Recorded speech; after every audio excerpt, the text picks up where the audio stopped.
I'm actually honored and happy to be here to be able to speak to this choshev crowd. And when the Rav asked me about coming to speak, I asked him, what should it be about? Should it be in Lomdes, in Nigle, in Halacha, in Yisairis, in Divrei Chassidus? So he tells me, whatever you want. Whatever you want. So what do you think I chose?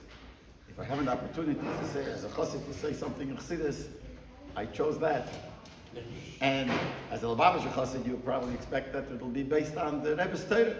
So that was going to be. And when it comes to think about what the theme should be, what about, so it makes sense to be connected to Parshas HaShavua, Parshas Yisro, who talks about Matan Torah. So in the Gemara in Shabbos, we know that Peivavam is based, that's where Peivav, there the Gemara talks about Matan Torah and the Achanas to Matan Torah. Based and connected to this week's Parsha, the Posek where it says, B'chedesh Shlishi, that on B'chedesh Sivan, Bo Midbar Sinai, they came to Midbar Sinai.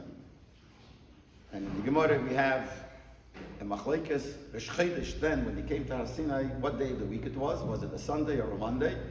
Because Kula Alma made it, that Kula Alma Torah Nitna B'Shabbos, the Torah was given on Shabbos. There's a Machlekes between Rabbi Yossi and the Rabbanon. According to Rabbi Yossi, the Torah was given on Zayin Sivan. According to the Rabbanon, was given on Vav Sivan, but definitely was given on Shabbos. So if you say it was given on Zayin, Rosh Chodesh was Sunday. If it was given on Vav and it was Shabbos, so Rosh Chodesh was Monday.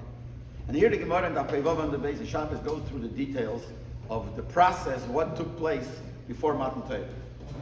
So the Gemara says like this: one man, Rabbi Yossi saw B'chad B'Shvo Yikvei Yarches. Sunday was Rosh Chodesh, B'chad B'Shvo. Sunday was Rosh Chodesh, and the Gemara says according to Rabbanon was Monday. And the Gemara goes through the list like this: according to Rabbi Yossi, and the same thing would be according to the Rabbanon. B'chad B'Shvo, which is Sunday, which is Rosh Chodesh, Le'omer Lehu V'Le'mideh. On Rosh Chodesh Shabbos, on Rosh Chodesh, the Eibishter did not say anything. Didn't say anything about Matan Torah. Mishum Chul Shadorcha, because they were tired, they were weak from the trip. There was a tircha posher to travel, because they traveled from Refidim to Har Sinai, so they were tired. So that day, the Eibishter said nothing. And then the next day, the Eibishter said, "Va'atem tiyu lemamlechas kohen evgei kodesh." It lost. The next day, the Eibishter told them the mitzvahs hakabala to surround the mountain. The next day, Ovid Prisha. This is the way the Gemara says it according to Rabbi Yossi, and according to the Rabbanon, the same thing happened these days, but a day later. According to Rabbi Yossi, it started Sunday, went to Monday, Tuesday, Wednesday, and according to the Rabbanon, B'trei B'Shvo, it was Monday, that was the Rosh Chodesh, was Rosh Chodesh. B'trei B'Shvo, Le'omer Lehu V'Le'mideh. But that day of Rosh Chodesh, when they came to Har Sinai, they weren't told anything about Matan Torah. Mishum Chul Shadorcha, the same thing, for the reason because they were weak from the trip that they took from Refidim to Har Sinai. But the next day, B'Tlosei, he said, Vatem Tiyuli, and the Mabosai, Mitzvah Sakbala, Mitzvah Prisha, etc., etc. That's the Gemara. So it comes out that according to everybody, that on Rosh Chodesh, the day that they came to Har Sinai, they weren't said anything. Now, the truth is, who was the one that didn't say anything? So there's a machlekes in the Rishonim here, whether it was Moshe Rabbeinu that decided not to say anything, or the Eibishter himself. According to the Rabbeinu Hananel writes that the Eibishter told Moshe Rabbeinu on Rosh Chodesh, Vatem tiyul mamlechas kohanim, but Moshe Rabbeinu did not tell it to the Yidden till the next day because of Chul Shadurcha, as the Gemara says. According to Rashi, it comes out that Moshe Rabbeinu did not go up to Shemayim to hear from the Eibishter. The Eibishter didn't call him up till Beis. That means the Eibishter didn't tell him. So who was the one that made the decision not to tell anything to the Yidden on Rosh Chodesh, the day they came because of Chul Shadurcha? Was according to this the Eibishter himself. But L'gab Hashmuas, it makes no difference. The bottom line is that when it came to the day that they came on Rosh Chodesh, they were too tired. Push the words, they were too tired. They were too Chul Shadurcha. They were weak from the tircha. The Rabbeinu Hananel actually used the word tircha. It was a tircha for them to travel. But Mela, they were not ready to hear anything about Matan Torah. But the question that comes up here, it's not so simple that this is what happened, because we know what the Ran says in the end of Psochim, brought down in other Rishonim also, in Agadati, he calls it Agodah, which means it's a Chazal, which I think we don't find it in the Medrashim that we have, but he brings a Medrash. That the Medrash says, what was the basis? Where did this come from? The mitzvah of Sfiras HaOmer. Because when the Moshe Rabbeinu told the Yidden that when you'll go out of Mitzrayim, Tavdinus Elokim al Har Hazeh, you will receive the Torah, the Yidden were so excited that when they went out of Mitzrayim, they started counting the days. They wanted it so much, they had such great gaguyim, such great desire to receive the Torah, that what happened was they counted the days, mamish. And the Eibusha said, since you did that the first time, from now on, I'm going to give you a mitzvah. Every year you count the days from Yetzias Mitzrayim, from Pesach, till Matan Torah, till Shavuos. So from this medrash we see that the Yidden Poshet couldn't wait for Matan Torah. They had great, imagine you're counting the days because they had the great hishteikikus to receive the Torah. Now we know the teva is that when a person has gaguyam or hishteikikus or a desire for something, and he really, really wants it, no matter how tired you are, it makes no difference. You still want it, and if there's anything that you have to do to help get it, you will do it. Imagine if someone is told that in 4 days from now, in a week from now, you will get $10 million. You won't sleep for 10 days. And as soon as it gets closer and closer to the place where you're going to be, certainly more that you want it. And you won't be able to sleep, especially when it comes already to a time when you're standing in the place where you're going to get it. And the only thing is you have to have certain hachanas, certain things to prepare you to get it. The fact that you're physically tired will not make a difference. So how is it possible here that when they came to Har Sinai, this is already the place where they're going to receive the Torah. And now you have to start hachanas. So like Omer didn't say anything. Why? Because they were chul shadurcha, because they were weak. Whether it was Moshe Rabbeinu who decided, or the Eibusher who decided, but sof kosof, this was a reason. Because they were tired, they were chul shadurcha, that's why he decided not to say anything to them. And even if Moshe Rabbeinu decided, where were the Eden? Why didn't the Eden come and complain? We came finally to Har Sinai, we're receiving the Torah, we can't wait for it. Why don't you say anything? Why don't you start the achanas? And Moshe Rabbeinu would answer, well, you guys are tired. They should have said, we're not tired. The Gashmistic tyrants will stop them from doing things to receive the Torah. It's strange. Especially that the trip was not such a big tircha. The Ramban says that the place from Refidim to Har Sinai is not that far. So it wasn't such a long trip anyway. Other Shainim say that it was further. But the Ramban says it was pretty close. Also, the walking and the take was not a hard trip. We know what the Rashi says, the Chazal say, that the Oren went ahead, and not the Oren, but a few before the Oren, the Anan Yaakov, smoothed out the road. There shouldn't be any mountains. So it was a very smooth trip that they took. So it wasn't that big tircha. Also, it was Sunday or Monday, which is just close to Shabbos. Summer Shabbos, they rested up on Shabbos. Because Shabbos was given to them already. Shabbos was given before in Moro. So they had Shabbos. So they rested, and then they took the trip. So why is it that this is something that because of this, they're tired, and what are they tired about? The Gashmir, because portion of the trip is tired, and because of that, the Eibusher did not tell them anything as a hachonah to Matan Torah. So the answer could be given like this. When we say they were tired because of the trip, we could learn doesn't mean they were tired because of the physical trip that they took. There's another geder in taking a trip. We know it says that when the Yidden went out of Mitzrayim, they were rememta shari tumah. And the 49 days that they traveled, they went from one shara tumah to one shara of Kedusha, and they came by Matan Torah to Memtes shari Kedusha, shari bina shari Kedusha. So every time they traveled, as they were traveling, they elevated themselves to another place. There is such a thing as taking a trip, not begashmiyas poshet. The trip means when you're changing your matzav and you're elevating yourself, it's also called taking a trip. We find it a lot of places. Al-Mashal, when the Gemara says sometimes, Tzei umad, go out and learn, go from work. Saying Dagoda, everyone comes to Dagoda, you wonder. Tzei umad, ma bikish lo ben arab elas yankev. Tzei, where are you going from? Doesn't mean going, it means going from one matzav to another matzav. That's called also taking a trip. So when you go higher in your Avodas Hashem and you become greater and holier, that's taking a ruchnitzke trip. I don't want to even use this as an example, but even in the Gashmis, the Gesprach, they say that when sometimes you're flying high, you're on a trip.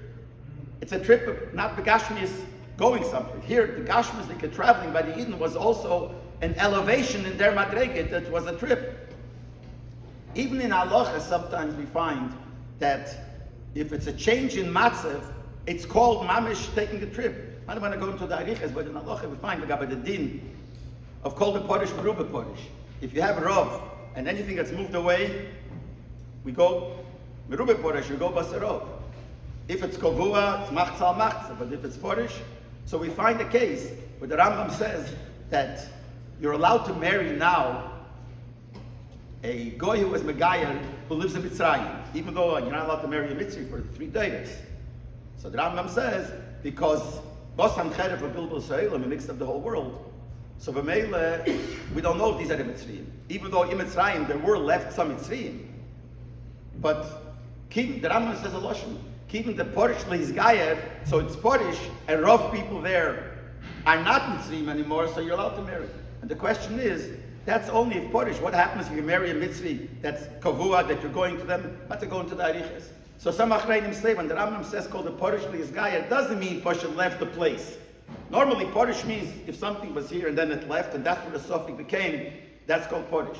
But this Porish Leizgayer means because he was going to be Megayer, it's called Porish. It's called he left because going in another matzav, whether it's a matzav in your seichel, a matzav in your midas, whatever a matzav is, so that is called traveling. So when we say that they were tired from chulsha de urcha, means like this: as they were traveling from Mitzrayim Bechlal, and every trip that they took means that they reached a higher madrege. When you come to a higher madrege, and there is a mental stress that you have, so you're stressed from it mentally. You're exhausted from working on yourself or reaching a higher madrege. But all the other all the other stops that they made, there, it was a Seder Mesuder. They went from one madrege, another madrege. It's exhausting because you have to get to the higher madrege, but it's not geferlach. The trip that they took, the Ruchnisdike trip that they took from Refidim to come to Har Sinai, that was completely different. That was a real exhausting trip. Beruchnis. Why? Because the change of before to what happened when they came to Har Sinai is a major change in their matzah. What's the major change that took place here more than the other trips? The major change is, the Rasha says on the Pasuk, Vayichan Sham, when you came to Har Sinai, Vayichan Sham Yisrael, Ki ish echad b'leiv echad, they were all like one. Until now, there was b'tarumes u'machlokes. That all the other trips that they took from Mitzrayim until they came to Har Sinai was with arguments. Now there are Sfarim that say we shouldn't think that there are arguments, or the arguments, Begashmi's arguments. Talking to Eden going to Matan Torah, they didn't have these arguments. What kind of arguments did they have? Their arguments that they had was Machlekes L'Shem Shamayim.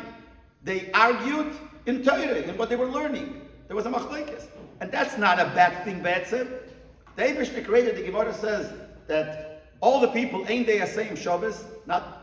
No one is the same with their mind. Also, Bechlal, the whole Torah was given. It says in Yerushalmi, Torah was not given chatucha, was not given cuts, clear cut. And there is always, you could darshan, mem tes ponim toher, mem tes ponim tomei. There are so many different opinions in different ways. And eilu ve'eilu divrei Elokim chayim. So they argued. And that's not a bad thing. We always have to look at everything bad. You could learn Poshet Pshat, Poshet had an argument. Mention them Zakikrik. But it's not like that. If you look deeper and everything, you look at the good side, they argued in a good way. Nevertheless, there was such a big chidush that happened here that even those arguments which are legitimate, which are fine, at this point when they came to the Har Sinai, where they were already ready to receive the Torah, they were in the place of Matan Torah, so the concept of Matan Torah was already there as a beginning. This brought out with them that even the machlekes that they had before, which was machlekes l'shem shamayim, a good machlekes, also was not. And what did they become? Ki ish echad b'leiv echad. Ki ish echad b'leiv echad. The double expression means, ish echad means you can have a lot of people do the same goal. They decide to do the same thing.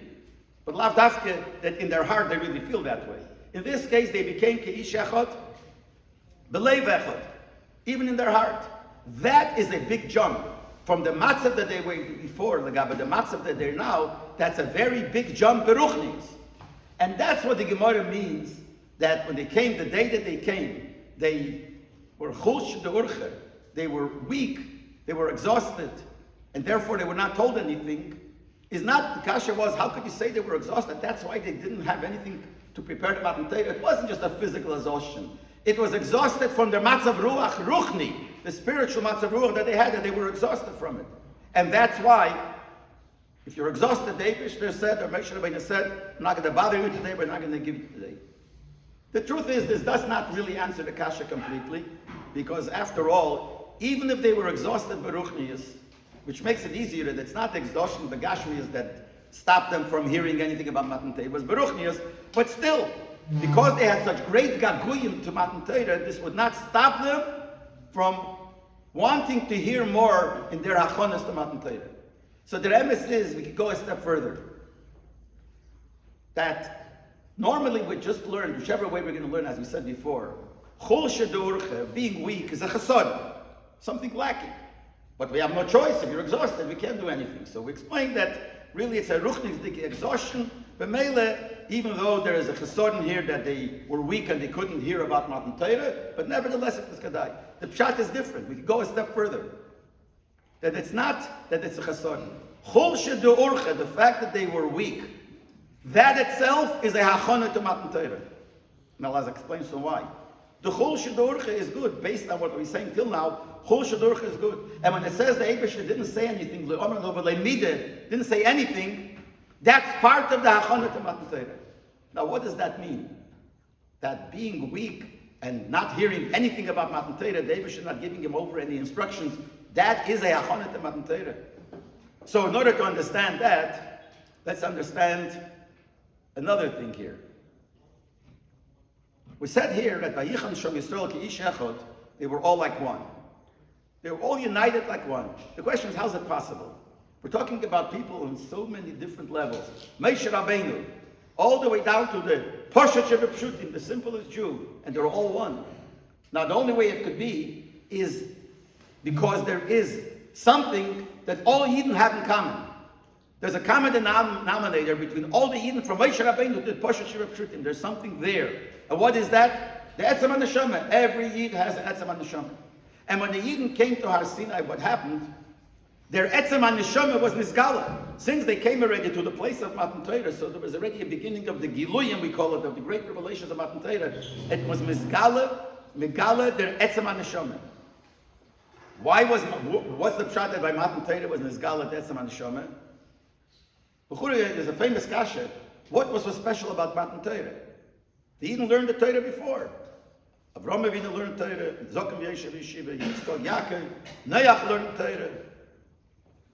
Like Posca Yeshiva Ma'aviseinu b'Mitzrayim, the Torah was there so always. So what did change when Eibishter made this whole tumult and the Keilus of Rokim to give the Torah? They had the Torah.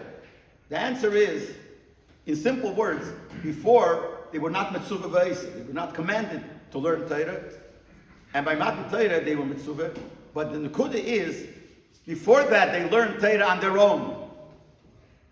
They, with their seichel, how they ever got to the Torah, they understood and they learned Torah. By Matan Torah, the Eibishter gave the Torah. And the difference between the Eibishter giving the Torah and you learn yourself, when you learn yourself, a person is a limited person. You could reach a level with your seichel as far as you could reach. Some could reach more, some could reach less, but it depends according to your seichel. It's all with you. But by Matan Torah, the Eibishter gave the Torah. And what did he do when he gave us the Torah? He put himself into the Torah. When the Gemara says that the word Anochi is a Rosh Tevis, an abbreviation, Ano Nafshik Sovis Yovis, which means in simple pshat, I myself wrote it, and I myself gave it. Chassidus teaches a deeper pshat. Ano Nafshik Sovis Yovis, ich habe sich hereingeschrieben in the Torah. Ich habe sich hereingegeben in the Torah. I put myself into the Torah. And that happened only from Matan Torah. So there's a big difference between before Matan Torah and after Matan Torah. Before Matan Torah, the Torah was limited to the people, to the Gavre. By Matan Torah, the Torah became something that you have the Eibishter in the Torah. So when you learn Torah, you connect yourself to the Eibishter, which wasn't there before Matan Torah. And for that, you have the feeling of the the Etzem HaNeshama connects to this Nakuda of the Eibishter and the Torah. And that's the way the Eibishter, since Matan Torah, that's the way we're supposed to be learning Torah. We're supposed to be learning Torah knowing that in the Torah you have the Neisen HaTorah, you have the Eibishter. And you have to remember that the Kedushas HaTorah, that comes before.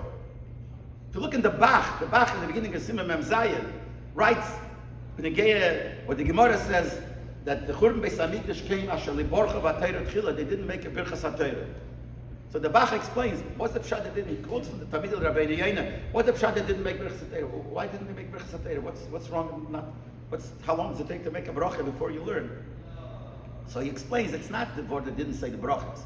They didn't realize in the Torah this atzmus with the Eibishter that's there in Torah. And if you learn this Bach, it's a big piece of Bach, and you wouldn't know who wrote it, you would say for sure it's a Chassidish Sefer. There's no question about it that this is taken from. Because the way he writes it, mamish with the Chassidish Eisius. But the word is that before you even start learning, your attitude towards Torah, the approach to Torah, has to be that this is the Neisen HaTorah, and that happened from Matan Torah on. And that comes because of the Gilui Neshama. So you have to realize that this is the Neisen HaTorah, and that's how you connect to the Kedusha of Torah. Which is one of the reasons why the Torah starts with an aleph, with a base, not with an aleph. Breishis. L'chura should start with an aleph. Why start with a base? So in Yerushalmi it says it starts with the base because base is a Rosh Tevis, Baruch, Rocha. Aleph is a Rosh Tevis, Orur, be cursed. Yeah, but it needs hasbara, because you can't find a word that starts with an aleph, which is a good word, and you can find a word that starts with a base, which is no good. So what is the pshat? The pshat is, the reason you have to start with a base, because the learning Torah is the second level already. Before that, you have to have the approach to Torah. The approach to Torah, knowing that this is the Neisen HaTorah, this is Kedushas, this is the Eibishter himself. Like the Rambam says, Hu Chachmas Yechad. Torah is Chachmas Shel HaKadosh Baruch Hu Chachmas Yechad. So that approach has to come before. So that's what the Yerushalmi means. Not just because the letter Aleph is Orur. If you start with Aleph, if your learning is the beginning, Chas v'sholem it's Orur. If your learning realizes that this is base, that there is something before you have to have the proper approach, that is a brocha. And it's interesting, when they translated Torah for Talmai HaMelech, they made some changes.